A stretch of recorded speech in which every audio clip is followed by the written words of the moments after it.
السلام علیکم ورحمۃ اللہ وبرکاتہ۔ آج میں اپنے دوستوں کو حضور نبی کریم صلی اللہ علیہ وآلہ وسلم کی شان مبارک سناؤں گا۔ آپ سب دوستوں نے اس ویڈیو کو پورا دیکھنا ہے، تو شروع کرتے ہیں۔ بسم اللہ الرحمن الرحیم۔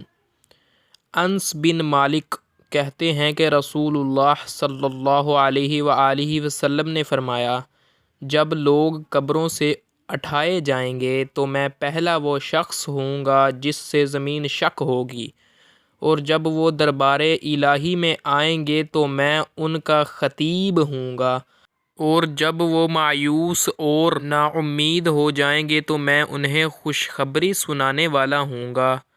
حمد کا پرچم اس دن میرے ہاتھ میں ہوگا، اور میں اپنے رب کے نزدیک اولاد آدم میں سب سے بہتر ہوں گا، اور یہ کوئی فخر کی بات نہیں۔ تو میں آپ سب دوستوں سے گزارش کروں گا کہ حضور نبی کریم صلی اللہ علیہ وآلہ وسلم کی یہ احادیث مبارکہ جس میں حضور کی شان بیان ہوئی ہے، اس کو اپنے دوستوں کے ساتھ لازمی شیئر کریں۔ جزاکم اللہ خیرہ۔